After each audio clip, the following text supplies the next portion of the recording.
I'm like, what's the dream of? What's the hope in? What's the doubt for? Live to no end. This is living. The life I've been given is a gift. If I'ma live it, I'ma live it to death.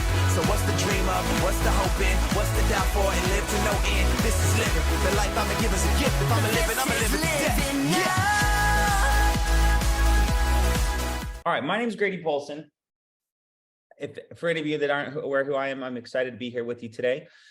Jamie asked me to step in, and any chance I get to talk to one of the most active, goal-oriented and focused groups in the company, I raise my hand at the chance to do so, because it's fun to be around people that want to get better. That's the thing about life, is if you surround yourself with whiners and complainers and people that are focused more on looking for problems than looking for solutions, you're going to be around people that are looking for more than, you're just going to be problem oriented, right? If you're going through hell, keep on going, right? If you don't have any money, don't focus on how much money you don't have, start focusing on how much money you can get, right?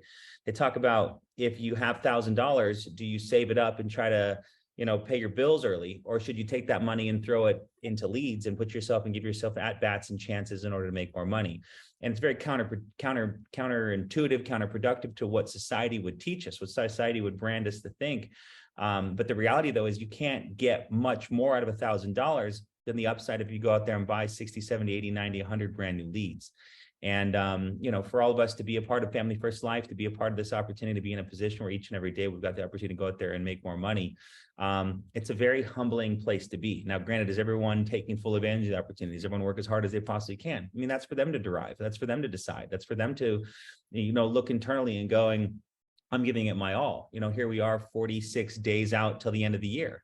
We are 39 days till Christmas, Hanukkah, Kwanzaa. I mean, I don't know what you celebrate or what gets you excited, but I know I get a lot more out of giving around the holiday season than I do out of receiving. And I think that's in a lot of us. When we're kids, we grow up wanting to receive. And as we age and we get older, it's how much can I give away? How much can I bless other people? What can I donate? Who can I impact, right? How many presents are we giving to mom because she's going to count, right? It's and in that situation, it's we're all in a world right now where we can go make a bunch of money and put our families in a better position, being blessed numerically, blessed physically, but who's willing to go do it? And that's why I love to be on calls with people like this that take time out of their day, because they're focused on getting better. They're focused on the right things. They're focused on solution-oriented, as I already touched on.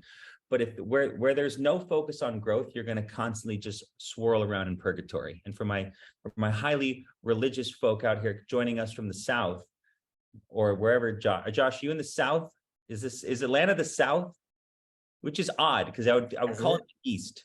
I'd call you, but I'm not. I don't decide these things. So the guys on TV. So, but for all of us out there, there's nothing worse than being inside of an opportunity and not working at the best way possible, because I'm not going to give you some nonsense line like we're in a short period of time when this is the best opportunity you could ever take advantage of, and people in the next, 12 to 36 months are going to be capitalizing and becoming billionaires using Bitcoin and all of the getting blockchain technology, right? We're not talking about cryptocurrency and this nonsense. We're talking about that any point in your life, you can make a significant change and difference with significant change and effort.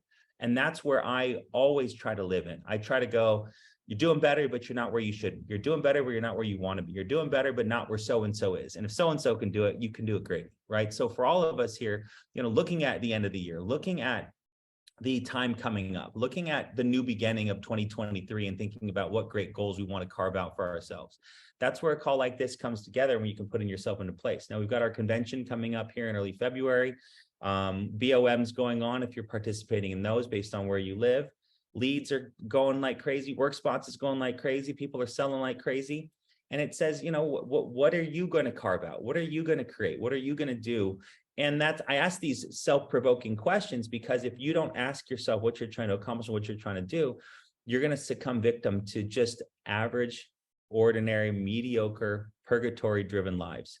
And I don't think any of us are getting on here at 3 o'clock Mountain, 2 Pacific, or 5 Eastern to just try to float through and keep going. So I appreciate you all. I'm grateful for the time, and I'm beyond excited about our guest today, Mr. Mel Tejada. I don't know how many of these people know you, Mel, but I'm pretty excited to get to spend some time with you again, because it's been a minute since we shared stages and you made me laugh in front of 200 people. So, but let's give it a proper intro. Mel, where are you joining us from? Yeah, from South Carolina, Charleston, South Carolina. Charleston, South Carolina. And last month, how many families did you protect? 40. 40. That's a lot of families. You were pretty busy, huh? Yeah. Wonderful. All right. Well, Mel, I could keep talking, but they didn't come on here to hear from me. They came on here to hear from you.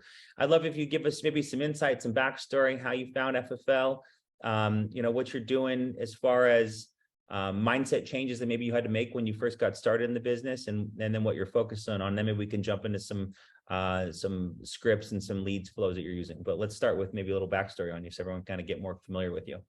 Sure. First of all, thank you for having me on. Thank you for taking the time to listen to me and see what I have to say about this wonderful business. So number one, before FFL, I was selling luxurious above ground pools, believe it or not. I also have another business where it's a startup, and we're looking to acquire practices and consolidate and add value to the community, but at the same time taking care of patients. But I couldn't do that without any income. So that's why I was selling pools and getting paid on commission. But guess what? There's a pool season, and it ends right on July 31st of every year. So that's why I had to look for another opportunity where I like the job, or I like the task that I have to do. I add value to the community. I feel myself like I'm in a team that is always growing, and there's an extra strategy, just like I'm planning for my other business as well. So basically, I told the universe, hey, Lord, send me an opportunity where I can do these things. And thank God, I saw a YouTube commercial from my upline, Todd Hausberger, and he said, hey, I just helped 20 families in 1 week.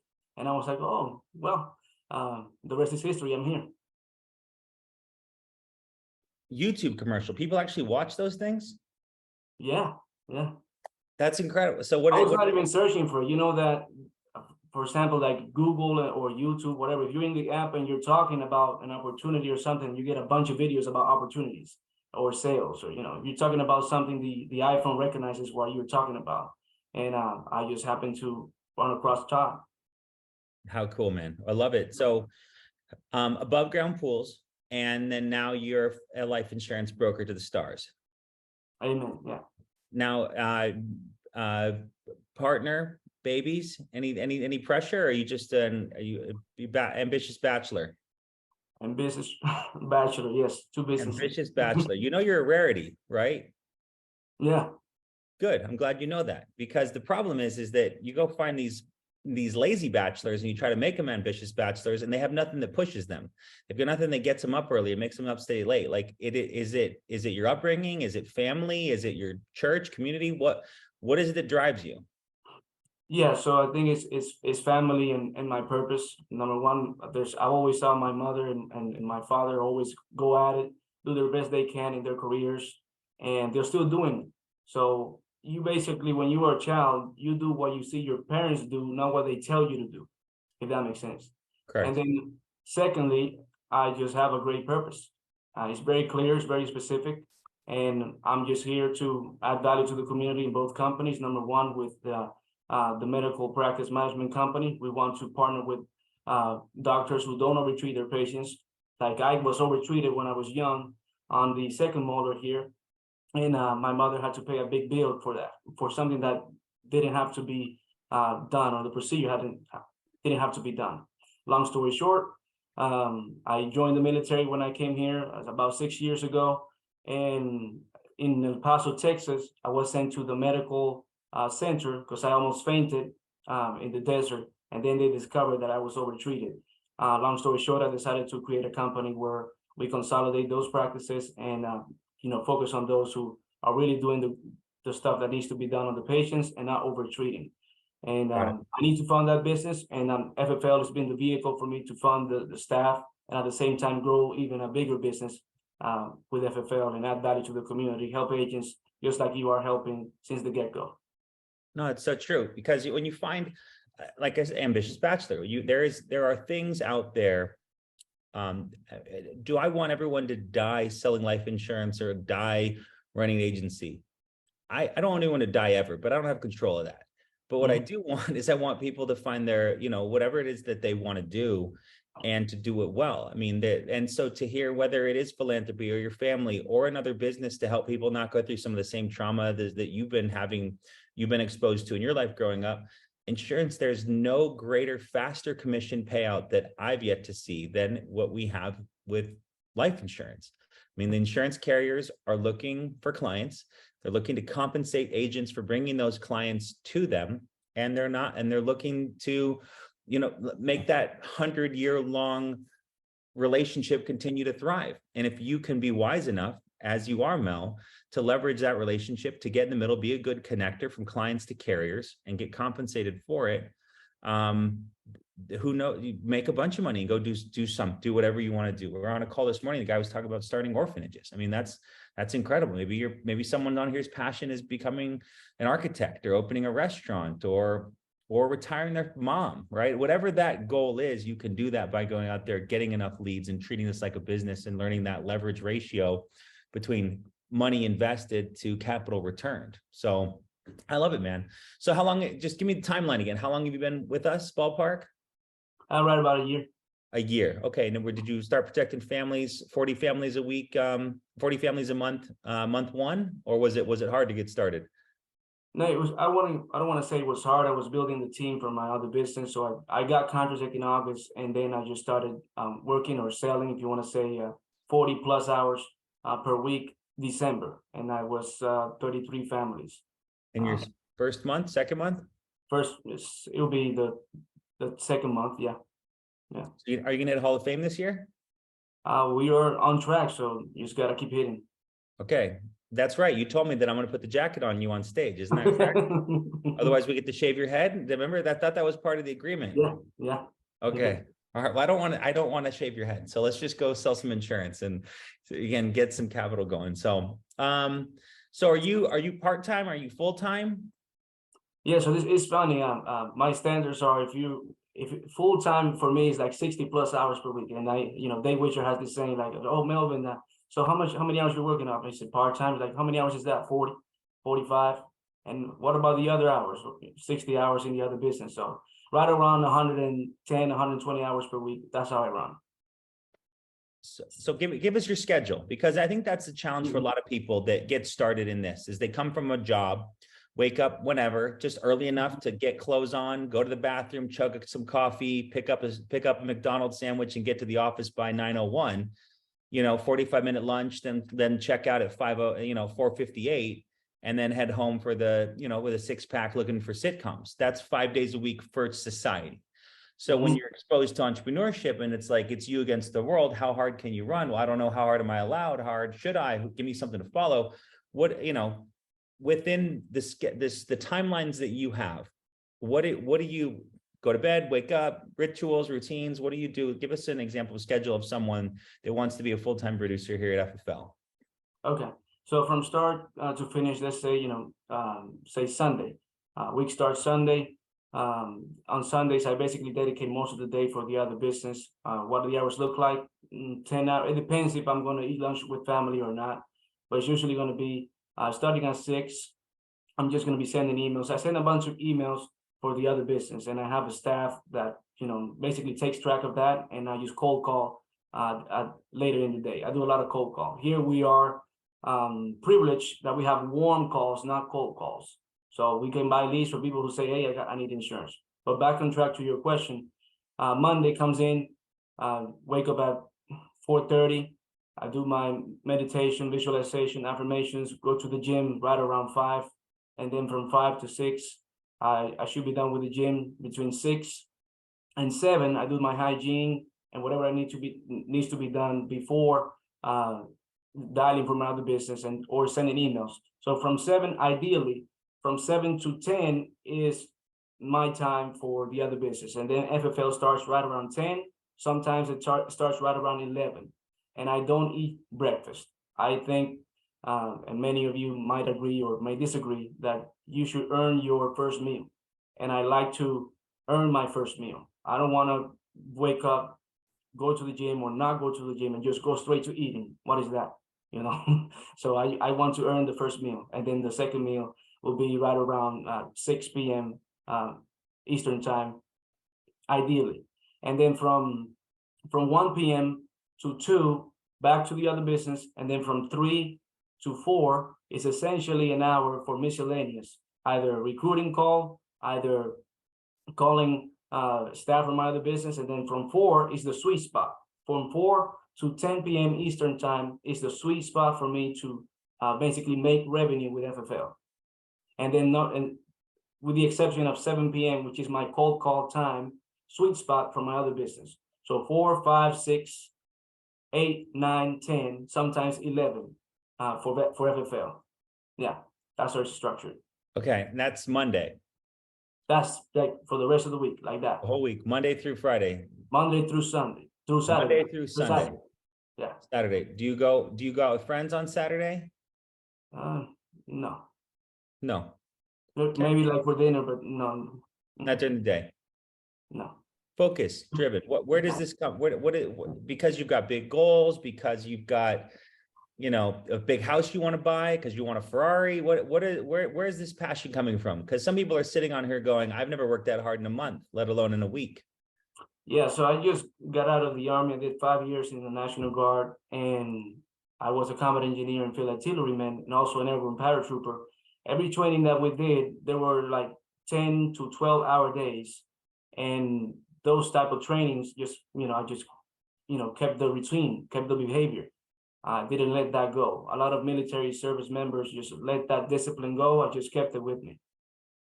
That's awesome. I mean, Mel, that's something that people develop. I mean, thank you for your service. You greatly appreciate you. And to be in a position where now you can harness something from time, whether it's sports, whether it's exercise, whether it's military, and to then channel that discipline into business is the reason why some people are successful and most people aren't. Because most people will just not discipline themselves to work as hard as you do. Now, you're juggling 2 businesses at the same time. Now, Matt, did you hear all the free time you'd have if you just worked his regular insurance schedule? Like you could have kids, you could have, could have date nights, or you could work twice as much and protect 80 families in a month. And these are the goals that you can outline for yourself. But there's the reason why disciplined people succeed more, because they make up the empty space. They make up time and reps in the empty space. And for you, Mel, I mean, it's great to hear, the success you've had, but it's even more impressive if we could just figure out a way to get you to put that other business on pause for a few years and then just get yourself to, $1 million a month or integrity partner, and then how much you could fund that other business that it wasn't you making the calls. But that's for another time. But so let's talk about selling. So in the FFL time you have when you're working leads, what is your top 3 favorite leads? And then is it a 1-call close? Is it an appointment setup? Is it a phone call Zoom? Do you drive over there and arm wrestle them to buy a policy? How are you making the sales? Yeah, so my first 5 months were in-home. I wasn't aware of how to do telesales at the time. I was just instructed to do, hey, just dial this pack of leads, diversify your lead flow by 150 of aged mortgage, aged final expense, 1 month internet leads, and instant internet leads. That's what I bought for the first 6 months. And then now, since May 1st, I just decided to transition to telesales cold turkey. I just witnessed, I was at the FFL office in Fort Mill. Mike Curry was doing a speech on the difference between telesales and in-home and how the numbers work out in telesales. And it just light a bulb on top of my head. And I was like, okay, I've been going in suits to people's houses because I have Zoom calls from my other business, and people are like, Melvin, don't go like a salesman to the people's house. I have no other choice. I got to go like this because I have Zoom calls in my car, right? So I would get out of a meeting and then go to the client's house, and it was just like a nightmare. I almost had like 3 car wrecks, I remember. And then telesales just made sense. I can just, call a doctor or a seller. That's what I call him here right now, and hop into FFL right back in, right here. No danger zone per se. But the leads I'm running right now are final expense mailers from the CRM, mortgage protection from the CRM, instant internet leads with beneficiary, and then I'm buying Facebook final expense. And those type of leads don't get to you after you buy them. You got to wait a couple hours, so that's why you supplement. And the final expense leads that I buy for Facebook are Lead Bank, and then Happy Agent. The same old vendors everybody's using. Yeah. Mm-hmm. Ballpark monthly, weekly lead investment. Yeah. So depending on how many meetings I have for my other business, it might be as low as 1,200, and then as high as 1,800 in a week. And Yeah. then what do you ballpark? What do you submit? Average? at Not least guaranteed. 10 families a week on the low end, and then 18 families tops. That's your biggest week, 18 in a week? Yeah, Was that pretty fun? yeah, it was fun. Yeah. It's the best, right? It's the Yeah. best. Awesome. Okay. So we got leads now. Now let's go through and I always screw this up, so I prefer to not. Maybe we'll we'll tag in Mike Curry. Mike, can you unmute? Maybe you guys could do a proper role play. And now let me just get clarity, Mel. Now are we going one call closes, one call Zooms, one call Zoom appointments, one call Zoom? I guess it wouldn't be a one call if we're setting up appointments, but what is of the 4 categories of Zoom, one call appointment, what is your favorite? Yeah, for clarity purposes only for this call, I follow FFL Valiant's blueprint. You can go to their website on the Get Started section, but it's mainly for you want to schedule as much mortgage appointments as you can between 5 and 10 p.m. your time, or for the evening. And then, so you're going to be dialing, let's say you start dialing at 10, you're going to be dialing mortgage protection leads or texting mortgage protection leads. And then right around 1 p.m., between 1 p.m. and 5, you're going to be calling to close the final expense and the instance with beneficiary. That's what I do. Animal. All one call closes, though, is what we're addressing. All one call closes besides mortgage. I set appointments for mortgage first. Those are the ones that I attack first. The Logan O'Brien method? Sure, yeah. Yeah. Or Rich Stebnicki. I mean, just go text 100 leads in the morning, see who responds. So basically I call them, and if they don't respond, I text them. So I basically do the Mike method and the Logan O'Brien method. You want to mix it up, yeah. The Mike O'Brien method or the Logan Curry method. I like it. All right. Two successful guys worth following. So I'm going to screw it up. I always do, which is why I brought in a professional. Mike, if you could role play with Mel, it would just make this go better. Yeah, sure. So we're going to start with mortgage first and then final expense. Cool. Mortgage first. Ring, ring. Hello? Yeah, Mike. Hello, Mike. Yep, that's me. Hey, Mike. This is Melvin. I'm just the manager here from the Mortgage Protection Center. I'm actually on the Department of Insurance side. I have this postcard that you had sent back in the mail to our office. It says here that you're 59 and you're right at the 122 Excellent Lane Drive property. We got that right? Yeah, that's correct. Yeah, so they just needed to run this through information with you. It's basically the type of insurance that pays off the loan in the house in the event that you die, get a heart attack, stroke, or cancer, or any type of disability that prevents you from working for 90 continuous days, if you qualify for this type of coverage. Is this what you were looking for, correct? Yeah, that's what we were wanting. Okay, at what time do you think you get off work today, or what time will you be at the home today? Definitely, so I can give you a call back. It's about a 15-20 minute phone call. Yeah, I'm usually home by 6. Home by 6. Okay, let me see my schedule. Hold on. 6. I got Charlie at 6, and then I got the Edison's at 6:30. I got a 7:15, and then I got an 8 o'clock available. Which one works best for you? Yeah, the 7:15 would work. Okay, and now you married? Yeah. Okay, is she on the loan as well? She is, and she stays home. Okay, she says so. Okay, but just make sure you have a pen and a piece of paper, and I look forward to servicing you and getting to know you and helping you. I'll call you back around 8:15. This is Melvin. Thank you. 7:15. Thank you. Yeah, bye. Yeah, that's the scheduling the appointment for the mortgage. Now, the call to close is pretty simple. We're gonna do the final expense mailer, and then we can do the instant with beneficiary. So final expense mailer, ready, set, go. Hello, Mike? Yep. Mike, hello? Yeah, Mike, this is Mel. I'm actually the manager from the benefit center. I'm on the Department of Insurance side. I'm not a crazy telemarketer.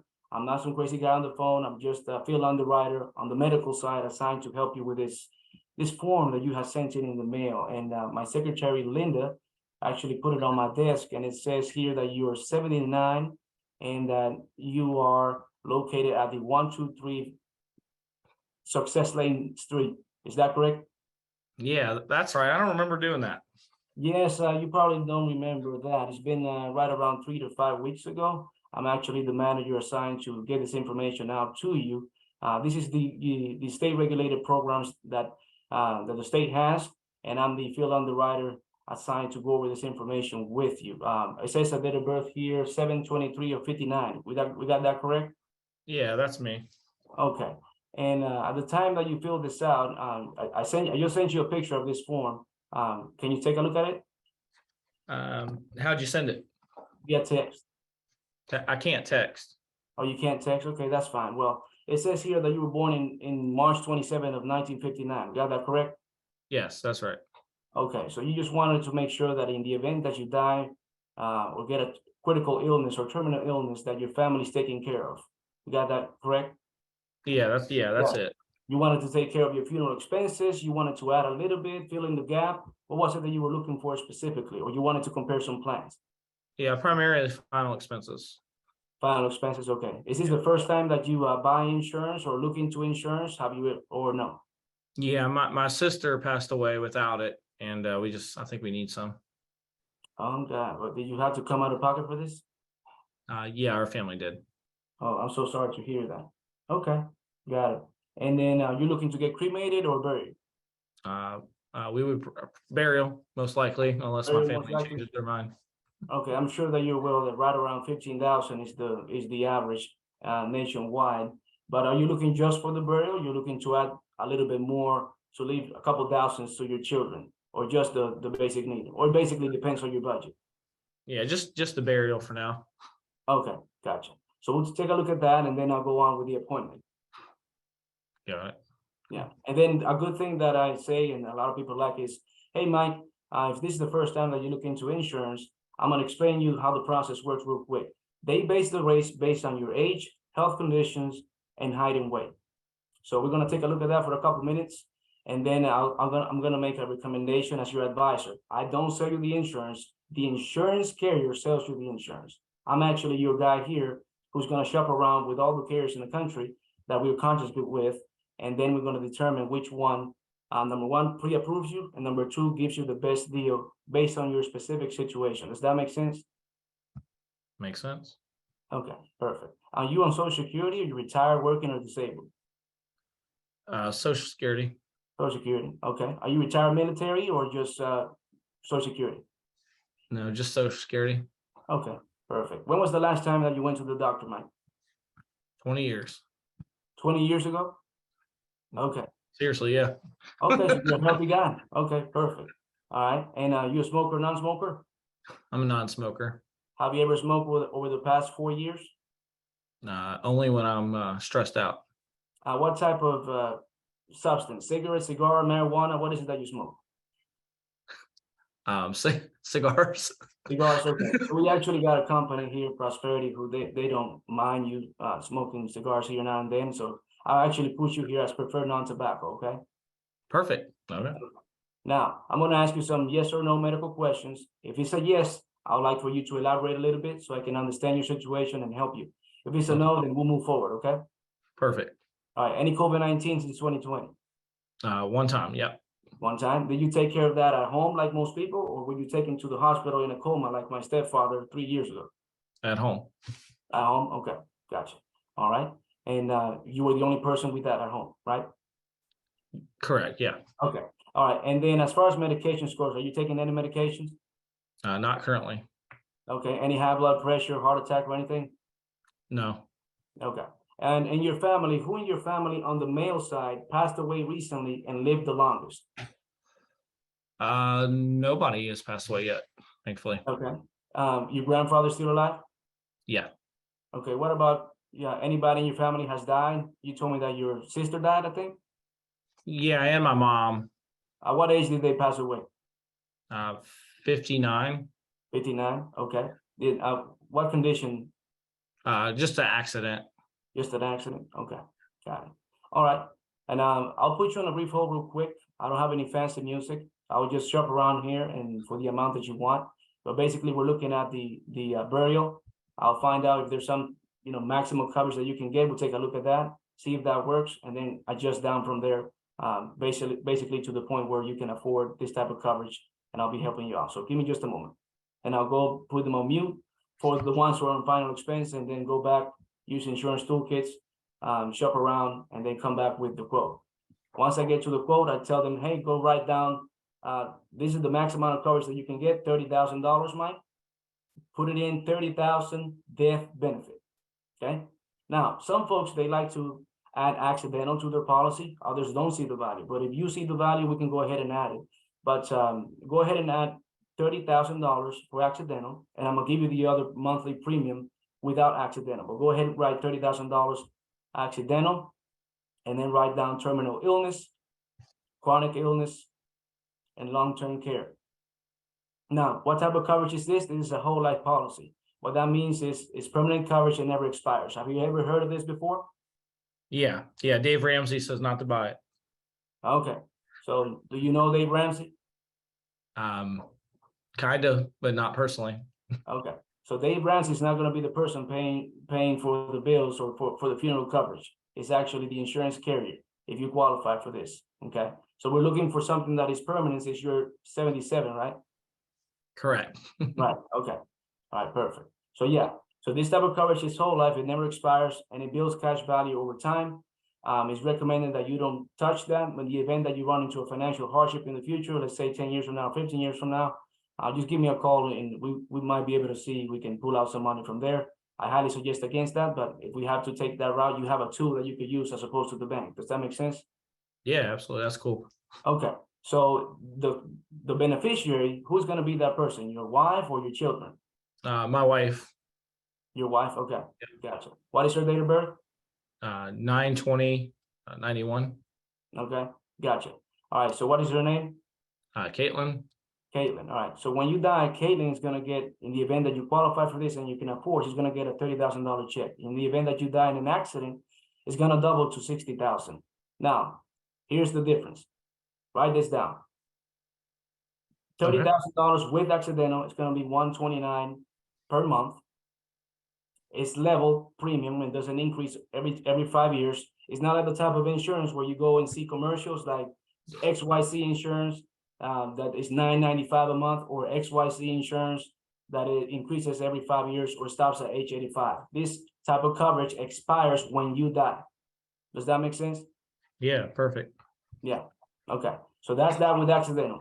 Now, without accidental is $92 per month. Now, here's the difference. I had a client named Bertha back in December 27th. She was taking the Christmas lights off and out of the tree, obviously. And she fell back and hit the back of her head, like a cerebellum, and there was blood all over the living room. Unfortunately, she passed away, but she didn't pass away there. She fell, she got sent to the hospital, she didn't die. 3 weeks later, she passed away.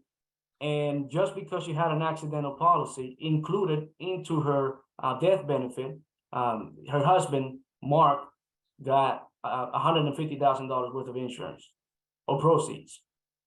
So her death benefit was 75, and then her accidental rider was 75. So that's the value of the accidental. Now, is this $30,000 including accidental? Is the $132 per month? Is this something that you can afford each month, or do we have to adjust a little bit? No, that's affordable.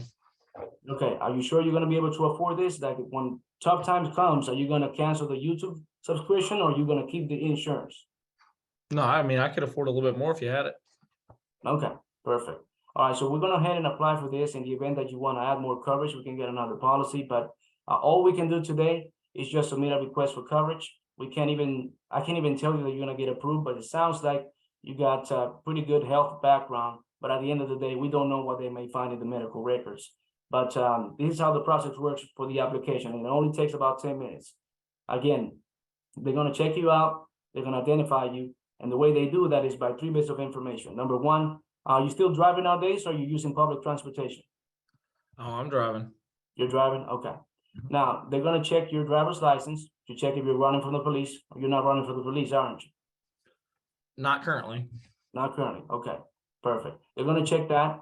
And then number two, since we're not sending any doctors or any paramedics to your house, we're not sending any nurses, or we're not doing a pee in a cup or a blood test, they waive all of that through your social.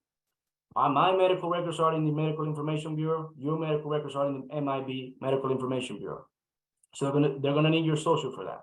And then at the end, and last but not least, not right now, but when we get there, they're gonna need a financial institution on file either a bank, credit union, or direct express card if you're on disability.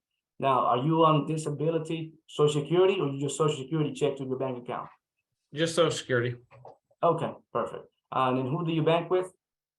Truist. Truist, okay, that's a good bank.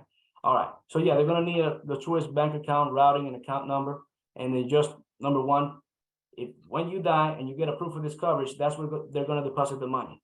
Number two, to make sure who you say you are, nobody's trying to get insurance under your name, and number three, just to make sure that you're not one of those Al Qaeda guys trying to come from a foreign country and try to do the same thing that they did in 9/11. And you can look that up, the USA Patriot Act. It's basically the customer identification processes. So does that all make sense, how the process works? Any questions on that? Yeah, I think you explained it well. Okay, do you have a middle name? Timothy. Timothy, okay. Any suffix? Junior, senior, the third? Nope. Okay, and then I'll go on and fill out the application, everybody good?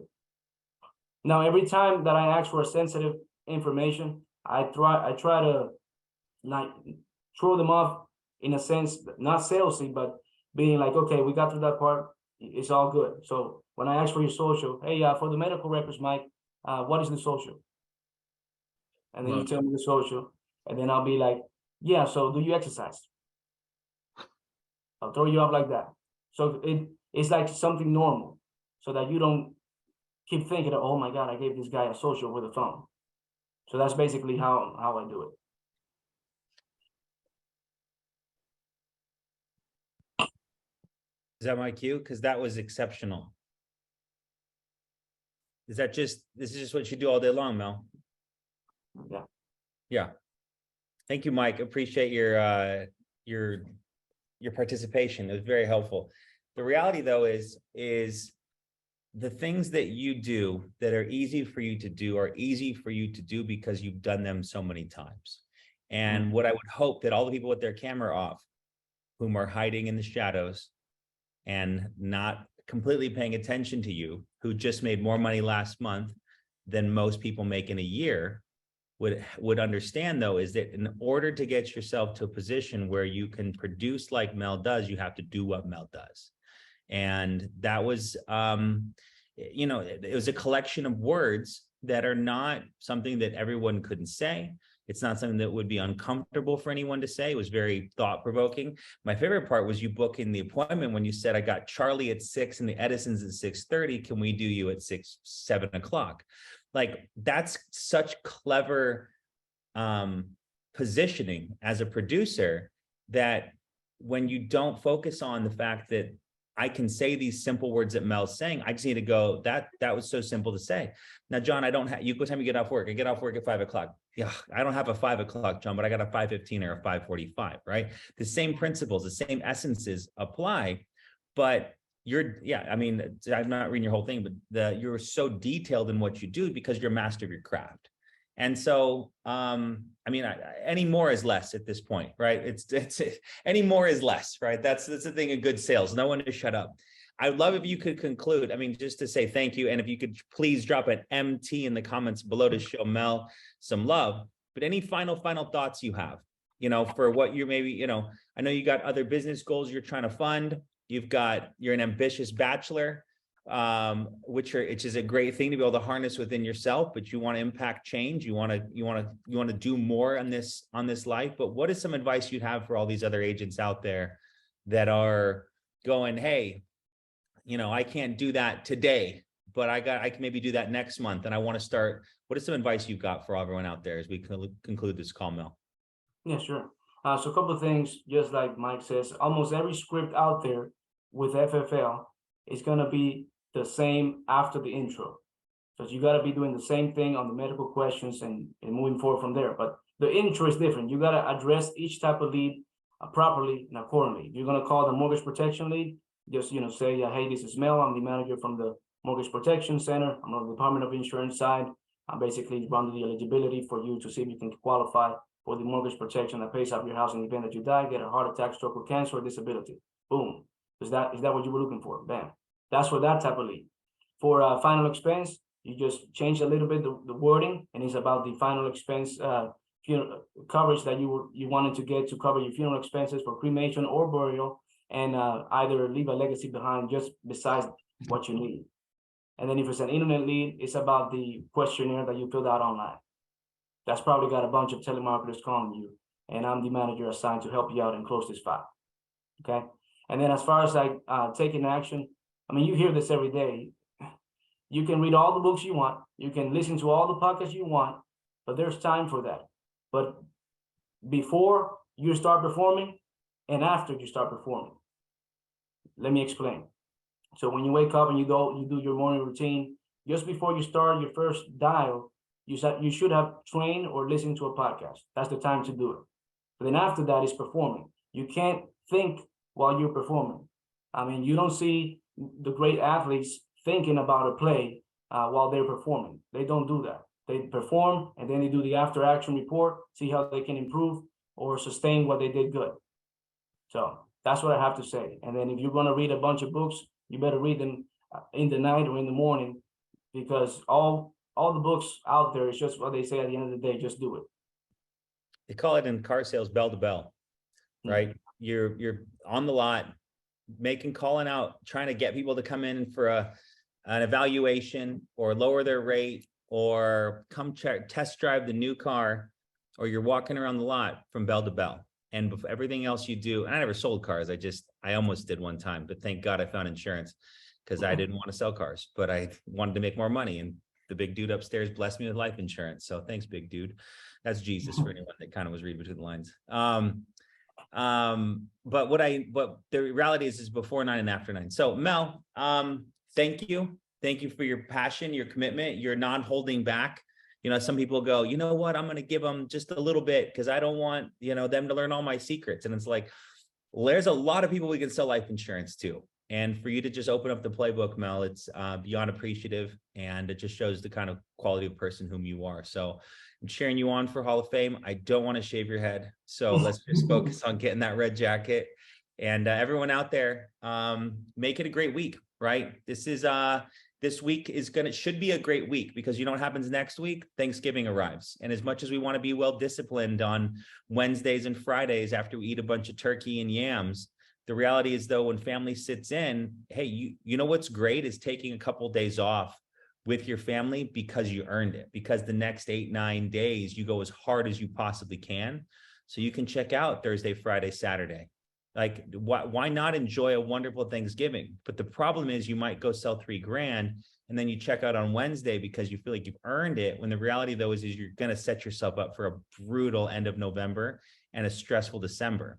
Well, why not just take this week, Monday to Monday, whatever you can knock out Tuesday, Wednesday, go on to a couple final appointments on Wednesday, then take off Thursday, Friday, Saturday and be with your family. But if you don't do it and you want to party and hang out all week and just, live life and just kind of hit your average numbers, then you should discipline yourself on that following Friday, Saturday, Sunday, Black Friday, whatever, super solar, super small business Saturday. And, that's the bigger reality, though. Like, discipline yourself now short term and enjoy yourselves a wonderful Thanksgiving. And if you're not into Thanksgiving, then just work next Thursday, right? Don't worry about it. But guys, I appreciate the time with you. Mike, thank you so much for helping role play. Mel, it was a treat. And to all of you out there, I'm always here if I can do anything to support you in any way, shape, or form. But this is the BBE. And if I don't see you again real soon, I'll see you all in Miami. Bye for now.